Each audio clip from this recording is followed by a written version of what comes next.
Yeah, so for me, being a judge on the World Press Photo Multimedia Contest was a really interesting experience because I am not from the photography world. I'm from the documentary film world or the interactive world. I think all three of the pieces that we selected as the winners have some very innovative elements, and all three are very strong in their story. All three have a very strong story. I think what the great thing is about Alma is that the innovation is not really as in your face as with a project like Bear 71. Though the language that they were trying to look for, that they actually developed for that project, is fairly simple. It's really the only interaction there is basically is navigating between two visual streams. One is a video stream of a young girl who was a member of one of Guatemala's most violent gangs for 5 years and has done the most horrible things, and she deals with that. It's basically a 40-minute video piece of her confession. And you can switch between watching her or watching images, photography, but also animations, graphics, about what she's done. I think Alma is the one where you really see you can, with just a great story, you can do something amazing. Bear shows us a story you couldn't even tell without using all different types of technology. It tells the story of a bear number 71, who lives in Banff National Park, and it's not as if they went out to Banff National Park and said, let's look for a bear and tell its story. It actually started with a bunch of wildlife researchers researching the wildlife in Banff National Park and hooking up the wildlife with GPS trackers.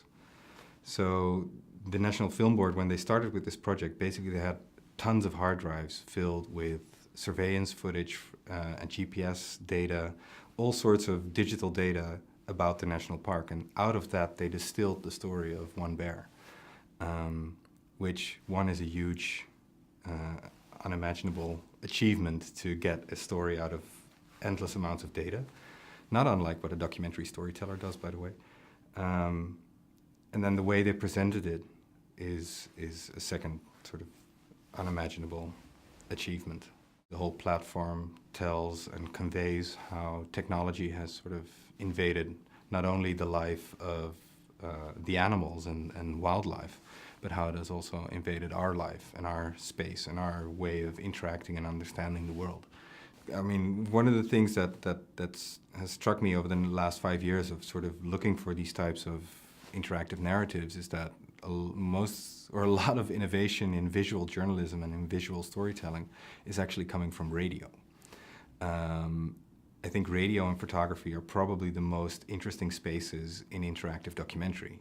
Lost and Found is just a great example. It's a very simple, humble project. The interesting thing was that this amateur photographer really had a very keen eye and a very interesting eye. He didn't just make family pictures. He actually made pictures of how the world was changing around him in the 1930s in color. He made pictures of the Golden Gate Bridge years in a row from the exact same spot. So you can actually see time change, evolve through his images. And the people at NPR really distilled that story out of the larger collection and then took those images and created an interactive narrative, which is incredibly simple. It's basically at heart a radio piece. And then the interactive part is that you can actually move within those images. So you can go back to, the story continues, but you can actually stay on a specific image for a little bit longer. So the interactivity is really subtle. It's really a little bit of interactivity, but it's an interactivity that makes the story much more personal. But I think a misconception with a lot of interactive narratives is that the more interactive they are, the better. The more participatory they are, the better. The more integration with Facebook and Twitter streams and put everything on top, and then that makes it more interactive, so more innovative, so more interesting. And usually if you then end up and present it to a viewer, or someone in the audience, the reaction usually is like, well, what is this? Is like, why wouldn't I just go to Google and type what I'm looking for? Because this is just a bunch of information. So a little bit of interactivity can be like a little bit of salt in a dessert. Like it can totally make a really interesting thing. And it's not necessarily adding more salt that you can get a better dish that way.